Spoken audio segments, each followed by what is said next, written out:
back, friends, and thank you for your patience. We are loading into the game right now. We had to do the remake, so we'll just be in Game 5 very soon between LFM Esports and HeroesHearth Esports. It's come down to Game 5 between these teams. Did you expect that, Jay-How? I did not. I think that when we discussed this series a little bit, we thought that it could definitely be competitive. Both teams respected each other because they have a history of playing in the open division coming in here, so they're very familiar with playing against each other. So I don't think it's completely unexpected, but I think that HeroesHearth, obviously picking up one win is all they needed to make it to the Clash. Anything beyond that obviously is going to be a bonus down the road. So they're definitely playing for keeps in the long term, as is LFM. So both teams keeping it competitive here. Game 5, LFM, they're playing for their second win in HGC. HeroesHearth, they're playing, they have made it, they're number 4 team, but they would love to be able to get more out of this. They want to make sure that they're in a good place even going forward and that they can contest the best teams when we talk about the midseason brawl and playoffs. Arthalon playing the Malthael, puts McIntyre on his Kerrigan, as we were talking about before the break. Yeah, the thing I like about it is that he did go into Sharpened Blades, and I wondered about, could you get the kill, the finisher? Do you have enough damage in that? So going into Sharpened Blades as opposed to block, you get 25% more damage on your Impaling Blades. So it gives you a little bit more punch at the beginning of the combo when you can land that, make it a little bit easier for somebody to come in and finish that. Beware is not building timeout into Abundance. Figgy is the target, the victim even, of the first combo. Nearly claims his life. He's going to head on back.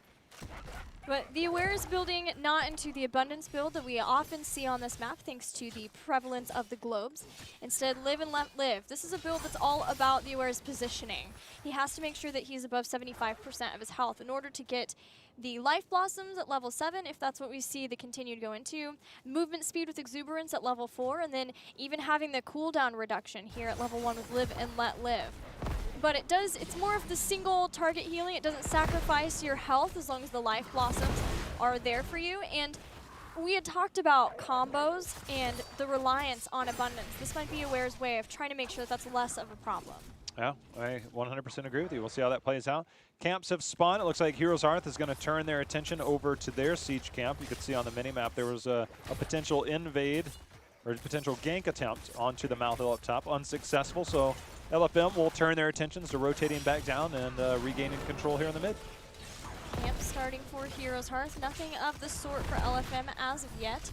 As that's grabbed, HeroesHearth getting aggressive, getting Kerrigan back out, saying hello to the Genji in the bottom. How do you think that goes? Hey, how's it going? It's probably just a lot of yelling. I would say between Genji and Kerrigan, a lot of yelling. HeroesHearth with a ton of focus on all of their camps in this early game. They get the mid camp, which keeps LFM busy in the mid lane. And then their eyes are on more. Tyrael goes down. That's a kill as LFM collapsed in to deal with that camp. Also found they were able to get a kill on Ishbu, but HeroesHearth are keeping up the camp pressure. They're going to check in and see when LFM are going to their camp.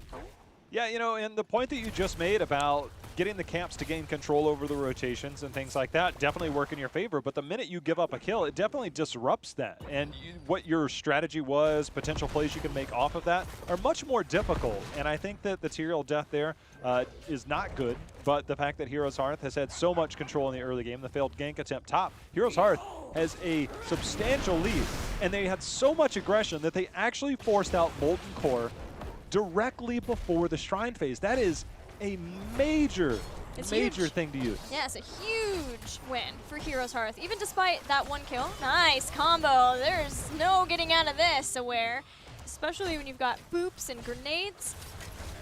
HeroesHearth used those camps to gain control in the lanes, look to see if they could set up any place for a gank. Ragnaros, he played very safe. Swab doing a great job there, though he had to use the Molten Core. And with an Alex Straza death, taking out both of those heroes with those gigantic traits that give you the control over the shrines. Now we're looking at 20 and counting of the Skeletal Defenders for HeroesHearth.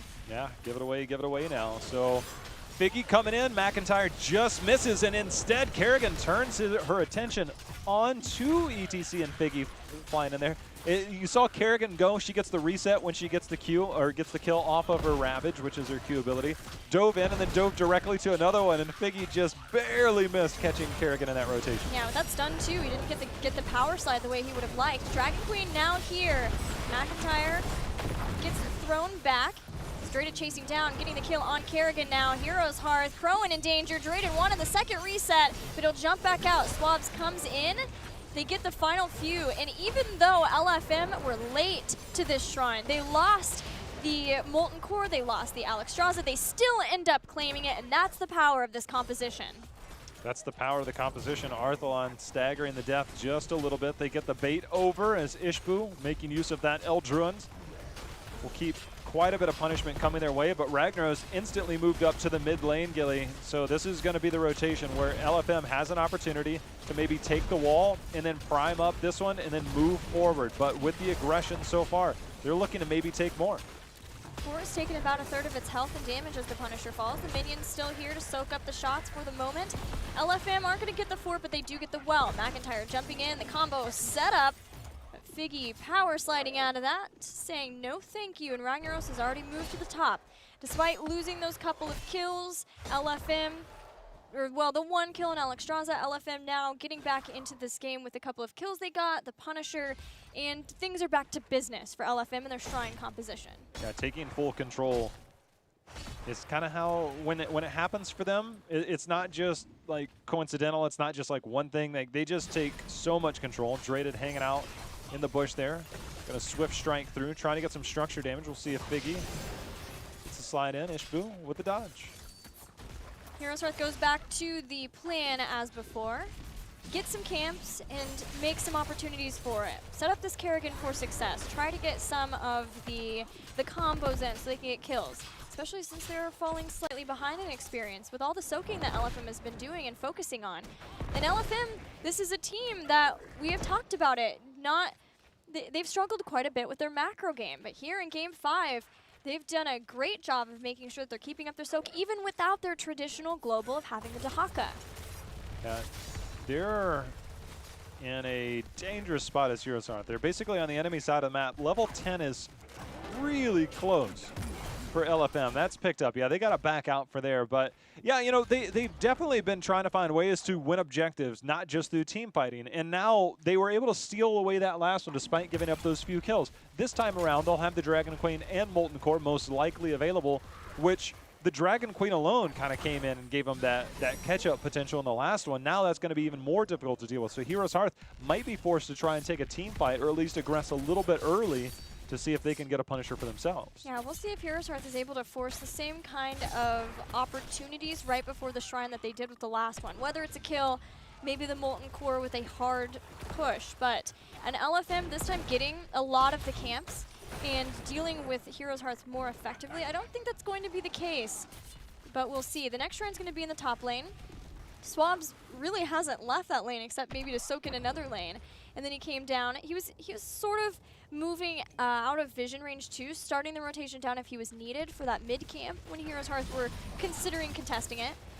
But for HeroesHearth to clear out this camp, try to gain control of this top lane with their Shaman, this would set them up nicely if they could keep LFM back to try to get a start on those skeletal defenders. Yeah, they definitely want to try and get something. I mean, Kerrigan was the old queen of Infernal Shrines, received some changes last year. It made it a little bit different. Her build changed up. No longer just going into that full Ravage build. Instead, more of a team fighting style here. Doesn't have the same effect, the same pop that you could race as much as you could before. Instead, as you mentioned in our series yesterday, Ragnaros looks to get around that 20 skeletal defender mark somewhere, get some lead, and then maybe go. But with Alexstrasza on your side, they're committing early. Oh, there's the last rights. There's no way to stay alive. The abundance, it takes time for that. Maelstrom 2 from McIntyre, and with the Odin, HeroesHearth were fully committed to that fight, using everything except Sanctification in order to ensure it. They take an ETC kill, but it's about how fast now they can get these skeletal defenders. This is still low respawn timers. They have the Molten Core that's going to be taking up LFM's side of the skeletal defenders. Dragon Queen goes in. Combo, though, as LFM are fairly grouped. Sanctification. Sanctification denies the Sulfurous Smash coming down. Drayden and team. Cleansing Flame is going to come down. It does commit 2 kills there. right when Swabs and Draded were near death, comes in. You get the heals, you get the damage as well, and the Aware making Alexstrasza work. Not once now, but this is twice, and the Alexstrasza factor on Infernal Shrines, very prevalent. And they pounced even before ETC was back. I thought we would wait and see LFM wait until they had ETC back. But because they still had that Dragon Queen, they felt very confident. They healed back up, and they knew how much HeroesHearth had used for that one ETC kill. Last rites, Maelstrom, Odin was there too. Sound Barrier had been used. There was just a Sanctification to get through. Force it with the Dragon Blade. Get those double kills from that. And having the Cleansing Flame to keep along with the team, but in a safe position to keep those heals going as the rest of the team dives. Now ETC is back. With this Punisher, they take another front wall. Ishbu threw his Eldruins down already, and LFM calculated that. That is on Ishbu there. He used his Eldruins directly in, feigning on whether he would go in. T, though, is going to be traded out here. Krone's going to get the takedown. Arthalon dives in on the backside, uses that last right, and gets the kill. So they're trying to turn this around, but the slide over got the Sound Barrier in response. And that saves Arthalon's life, though the Sulfurous Smash will chunk him down a bit more. HeroesHearth having that Mouth Ale in the back, there was LFM got attacked on two fronts there. The front with T, his Greymane, and then Arthalon was Alexstrasza. There's not much you can do when someone's diving in on them. You really are reliant on someone else being able to help out when you don't have Dragon Queen or Cleansing Flame, and she didn't have those back to be more survivable. HeroesHearth, they get a couple of kills. That keeps them in this game, and they saved the fort. So despite losing both of those shrines, in an unfortunate scenario, they're still in a fighting position. Biggie going in. He's getting pulled right back in. He's going to go down. Maelstrom is out. McIntyre trying to see if he can get enough auto attacks in for the resets. But the fact that forts still remain, HeroesHearth unable to continue to aggress there, but they get the takedown. Yeah, you know, I'm really surprised. It seems like HeroesHearth, because the Ishbu death, the Tyrael death was I don't know, it seemed a little off, but HeroesHearth, the rotation up on the Mouth Ale definitely saved them. Fort ends up falling there. But HeroesHearth always just kind of finds a way that in a team fight, going all the way back to Towers of Doom, you can lose one person, but that doesn't mean the fight's over. Yeah, wasn't it? I remember a series that HeroesHearth, they played the Diva, McIntyre and Diva on the Shrines, and it would have been versus Space Station because Tomster was playing Alexstrasza, and one team would always win the Shrine, but the other team always got kills. Got the kills, yeah.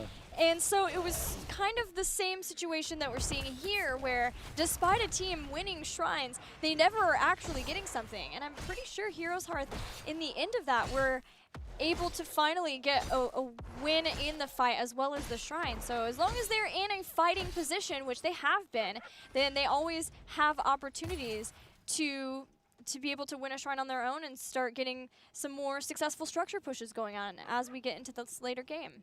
Looking back on the history of McIntyre and teams that he's been on, if you go back to Naventec about 2 years ago, they kind of had this strategy. It's like they were full team fight all the time. And it was like, no matter what, if you lose one person, it doesn't matter. We still fight. And that was kind of the mentality of that team. And that's when they were at their top. They were going to all the international events. I feel like McIntyre still kind of has some of that within him, especially with this composition that can be aggressive. This triple melee, you can stay in certain situations that maybe you can't get in other compositions. Swabs gets knocked out of that. Last Rites 2 is going to claim the death. He threw out Sulfurous Smash before he died. Sanctification, Sound Barrier after the fact. Draded can do next to nothing with that Dragon Blade. T is getting booped back into the clutches, into the grasp of McIntyre. And with a combo takes him out. Nice triple kill for HeroesHearth, recognizing that Swabs was separated from the team. They could dive along with the minions underneath that fort. They got the kill there, knocked him out of Molten Core. That was key. They have a ton of melee. They were all underneath that potential Molten Core. They had to knock him out of that. All right, HeroesHearth Gilly has gotten kills. Yeah, they dove right in and getting that knockout there. Last Rites, of course, getting another stack on that. But this is finally where we see LFM, or HeroesHearth, get a few kills before the Shrine phase. As you mentioned in the second one, the death timers were still pretty short. This time around, death timers way too long. Don't have enough resources for LFM. This is going to be the first Punisher picked up here for HeroesHearth. I've been really enjoying how HeroesHearth has been playing out this game and their usage of mercenary camps to give them opportunities to force LFM out of situations where LFM should feel safe. Swab's there, thought he was safe because he was underneath the fort, but the mercenary camp was there, minions were there, and he thought he could go into Molten Core, but there's grenades, there's boops, there's lots of different ways to keep him from getting into Molten Core. Now, that does mean that it'll be available for defending, as he didn't get into it. They're trying to decide where they want to defend. Sport's already only about halfway down. Looks like they'll just defend at the keep. Odin is available in 2 seconds. Look for Krone to potentially use Odin to siege up. There it is. Right on cue. See if he can drop some damage in, maybe try and get back there. Swab's already used the Molten Core, trying to defend. Baited over. Kerrigan trying to land the combo, does get onto Figgy just a little bit, but not enough. T looking to go back in, Sulfura Smash goes down. McIntyre gets the Sanctification, gets the Sound Barrier. They stay alive for the moment. Sanctification and Sound Barrier both used, but Alex Straza can't keep alive ETC when that last Rites comes in. The keep survives, the keep will live, and with the Dragon Queen, LFM are hoping that they can chase down some of HeroesHearth, looking at the idea that it's a 4v4 and they still have that big ability.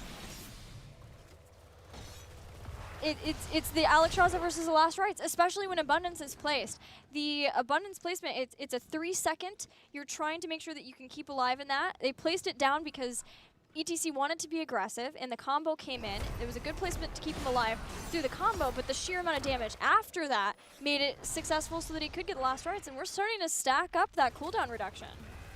4 stacks, you don't really see it too much higher. I mean, the opportunities that you have to use it are never really that high. Remember, every stack that you get reduces the cooldown on that by 5 seconds, all the way down to a minimum of 15 seconds. If I ever see that in competitive, that'll be the day, Gilly.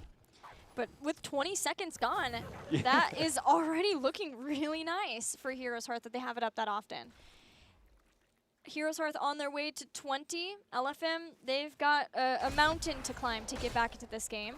They're hoping to find out some of HeroesHearth, but HeroesHearth are playing Ring Around the Rosie with LFM. They're going to go and take out this top fort ahead of the shrine that'll be spawning there.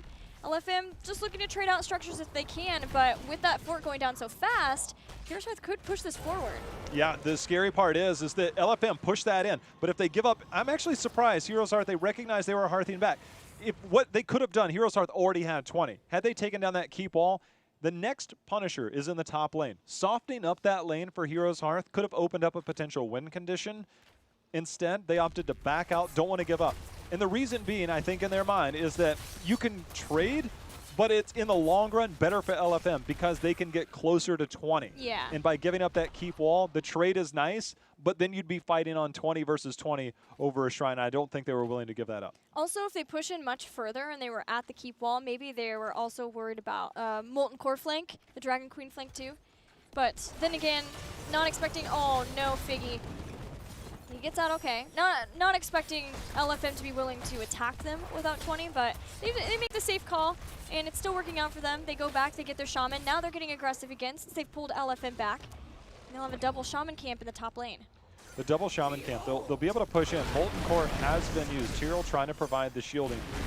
So I think right now, you want to just try and get a little bit of damage done. You don't need to fully commit. With 20, I don't think we're going to see the hard committal from the side of LFM. And with the shrine spawning in 7 seconds, this should give them enough time to get the next Punisher. Potentially look for a keep and maybe more. They have the follow-up. If there's a stun that comes out from that Punisher, they have the follow-up with this composition. But LFM is moving in cautiously. That gives... That Molten Core was used in a way that it will keep that keep very healthy, and then there's still a lot of the wall left, so HeroesHearth already preemptively took out the small wall. But LFM won't have that for this shrine. They still have the Dragon Queen with 20 they have on Ruby Wings, which is huge. It's a great spike. They immediately strike with the Sulfura Smash, a Mosh Pit, the Dragon, every single thing, Dragon Blade, all the things. LFM, they jump in, they got that mouth ale kill, but it's too little too late. The Punisher has already been grabbed. They need more. They need more. Ishbu's got to get down. The sound barrier is out. They still have Sanctification they can use. It's been used. We have the Submerge there. Swab's trying to stay alive. Biggie trying to stay alive. Last Rites is going to take him down. That's 2 members on LFM down. The Death Metal's there. 1 kill, 2 kills. Oh, close to a third. It will be. There goes T. They nearly got the next kill too, but Aware is in danger. Traded going back. So much was used by LFM, so much. They got the kill, but it was on a Malthael. It was on Malthael who could come back, and HeroesHearth just had enough time to get the Punisher. They fought, they lost Kerrigan, and they lost Malthael again, but there's just Draded left here. Draded's gonna try to bait this Punisher down to get more damage done to it, down to that mid keep. HeroesHearth, they only have the Tychus, the Lucio, and Tyrael. There's no sanctification, there's no sound barrier. They're still willing to stay here, knowing that it's going to be 20 seconds until the next person is even up from LFM. Punisher baited over. Shield starting to fall on the side of LFM. As you said, there's only 3 members from HeroesHearth that are here. They're on the core. The shields have fallen. The damage is going down. Draded trying to stay alive. The Punisher and team are on here a few seconds before Ragnaros, but Gilly, I think it might be too late. Oh, the Punisher jumped. They're going after Draded. Draded pulls it away again. Crone is the target. Crone is all of the range damage. But remember, there's also a Tyrael here. Even if he dies, he has this trait, and it will be enough. HeroesHearth takes out the core, and they will win the 5-game series over LFM. Dramatic series to start our day off here in North America. I don't think a lot of people were expecting that, but these two teams put on a show. But more importantly, HeroesHearth, by not only winning the series, but when they won their first game of this series, qualified for Katowice. I'm sure the series win is also pretty sweet, but going to Poland got to be, taking the cake on this one. Yeah, I think the big deal for them was the qualification, but it's also important to talk about the mindset going into a tournament like that. Coming in after your last HGC match being a loss, there would maybe be some doubt in the back of the mind. And you look at the members of HeroesHearth, you have these seasoned veterans, people who have been to a lot of international events. Then you also have Ishbu and BBJ, who haven't. They have not been to an international event. Maybe not even been to a LAN. I'm kind of racking my brain. Think so. Right, so there's going to be a lot of added pressure to this. So at least there's that nice little bit of knowledge that you finished out strong, you had your final match end up in a win. When I talked to Ishbu the other day, we heard a clip of him talking about what it would mean for him to go to Poland, but there's just so much. You could hear the excitement in his voice. I asked him a simple question on what it means, and you could just hear the excitement, right? And so it's a pretty heartwarming story to know that we have 2 members that have never been to a LAN event. All of a sudden, they're going to a very big LAN event going over to Katowice here in just a few weeks. So for them, good redemption also on the side of Krohn and McIntyre, and then Arthelon making his return. The one thing that I can tell you now, Arthelon is taller than me. I'm no longer the tallest person. It's so good that he's showing up. That's my favorite part. That's the one thing. That's the one thing. The hard-hitting analysis. The one thing that Europe better be ready for is, in fact, the height of Arthelon. He's tall. He is. I'm not. He is. He's very tall. Yeah. You're still also very tall. I don't know. Well, LFM, they had a tall task coming in to HGC 2018. They came in, they got that victory over HeroesHearth Esports. They were so close to getting a win here over HeroesHearth Esports, all the way down to that Game 5.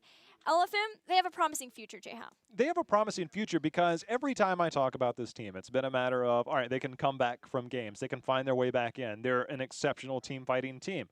But what we saw today and through the last week plus has been the development of newer macro strategies in the early game, finding ways to invade, finding ways to manipulate the map through camps and things like that. And this is something we didn't see in week 1. It was a matter of like, look, we're going to come out. We have to respond to a lot of what's going on the battleground. Now they're forcing the action. They're finding ways to create action. And that's been the best thing. For a newer team coming in, you're going to rely on team fighting because that's one thing everybody knows to do. But when you start developing macro strategies, looking at things off stream, things that you find in scrims, things that you look back on, study other teams, you start to develop strategies. And there were things they did today that really impressed me. So LFM going into the second phase or the second part of phase 1 definitely have some things they've got some time to work on, but they definitely have a lot of positives to build off of. And I think that's probably the best thing is they've already started to develop these good habits. Well, talking about the qualification for HeroesHearth and how it is that they were able to make it from Crucible to the Western Clash, we're going to take a look at some updated standings, some more in-depth standings as we wait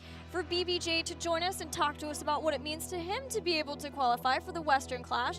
Tempo Storm has the best record. They are the #1 team in NA, and I'm sure it's very great for those members who have been on Tempo Storm from last year to this year to be able to reclaim that title. Team Freedom and Team 12, we'll see what Team 12 and how they're going to be able to do in their next match, as that's going to be the final match of Part 1, but they're in it too. And then HeroesHearth Esports, thanks to that win-loss record of games, if they had lost to LFM, HeroesHearth would still be in as long as they won the one game because of the game win-loss record, even though HeroesHearth won over them. But HeroesHearth now, for sure, because they had that series win over LFM, it's just even more so in dominant fashion that they claim that spot. Yeah, it's again, we've said it multiple times, but I think the thing that we need to reiterate is that we're not just playing for Part 1. We're playing beyond into Phase 2. And if you can find your way into those top slots going into potentially the playoffs or working your way towards the #1 standing in North America, it's not just here. Yes, this is part of the puzzle, right? But it's not the full picture, and that's the part HeroesHearth gets themselves the advantage. Galeforce comes up just a tiny bit short. So definitely some things for teams to keep an eye on as we head into the second part of Phase 1. Just not yet. We got some action still. Yeah, and looking at that graphic too, there might be a possibility that Team 12 and Team Freedom, because it's a +5 and a +2, I believe, is what we had. And then if they end up tied in both the matchup, which is what would happen if Team 12 would win, and then games 2, it would go to head-to-head, and Team 12 beat Team Freedom last weekend. So there's still something to be playing for.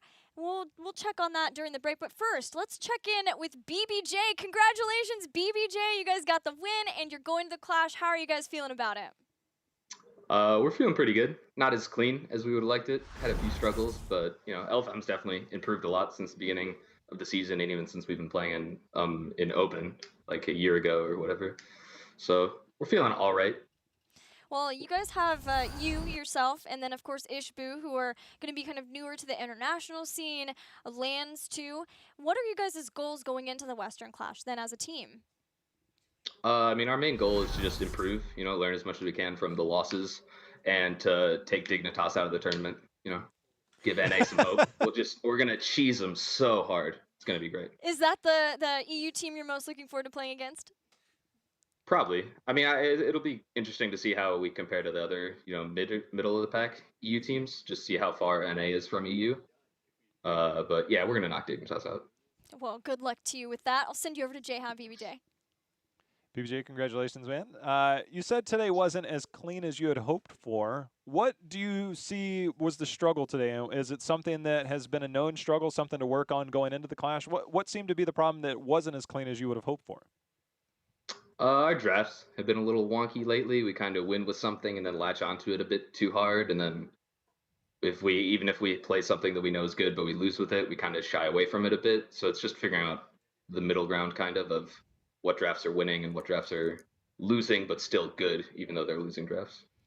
Things for you definitely have been improving, your play in particular. We've seen you on a lot of Uther, but we saw more Rhaegar and a little bit more flexibility. Is this something you're trying to move away from? Where does that come in strategy-wise? Because there were times that we thought this is where we see Uther. Are you planning for the future? Are you working more towards that? Or are you just kind of a little less on the Uther train? Well, we know LFM's a team that, they want to run Lunara. He's a very good Lunara player, so if we don't have the last pick and we're not comfortable going into a double support, we don't really want to give them the Lunara counter pick option. But I mean, in general, Uther's a good hero because he stops blow up, but they're not a team that prioritizes blow up comps as much as some other teams. Fair enough, man. So, all right. Are we wrong? This is your first LAN event, correct? Yeah, me and I believe Ishbu's as well. Yeah, big time for you guys. How does it feel, man? You went from Open Division, working your way through. Obviously, you came through in the second part of last year. What does it feel like? I know you're not satisfied with the performance today, but big picture, man, you're going to Katowice in a few weeks. Yeah, it's definitely not how we expected to it. I think if looking at us, we expected to beat GFE and maybe lose to Team 12. But I guess the end result is the same as what we had hoped for going into the season. So even though it's not as momentum, we don't have as much we don't have as much momentum going into the Clash as we had hoped. We still feel pretty good. But how do you feel? How do you feel about this? It feels pretty good. I'm pretty excited to play in front of a crowd for the first time. See what our team's made of Atlanta, I guess. The energy is a lot different, man. Look forward to seeing you there. Congratulations again. Thanks. All right, BBJ, please grace us with your first ever HGC shoutouts. All right, shout out to our sponsors, HeroesHearth. HeroesHearth.com is a great website. You should go check it out. Builds, tier lists, everything McIntyre does is there. Our owners, Ian and Ryan, they've been super great, even believing in us back when we were in Open, which was wonderful. Our manager, Renal, Coach Cawthon Luck, Romedy gave us a cool pep talk yesterday, which was very helpful. Am I forgetting? My mother, great woman. I think that's it. Twitch chat. Almost forgot them. You almost didn't nail it, but you nailed it. Perfect. 10 out of 10. Thanks, BBJ, and good luck to you at the Western Clash. Thanks. Twitch chat is up there with moms. Yeah, my great lady. That's Great lady. I like that he had the extra little bit for that just to describe mom. That's cool, though. Moms are important, man. My mom, she watches what I want. She watches me casting. I think my mom does. Yeah. Make sure you go thank your mom, everybody. and don't forget, you can tweet using the hashtag HGC. Don't forget that, too. We're going to go to a commercial. Guys, when we come back, our final series, Team 12 versus Space Station. We'll see you then. Find an opportunity, Gilly. Yeah, Swabs has so much control with those oil spills down the adhesive petroleum.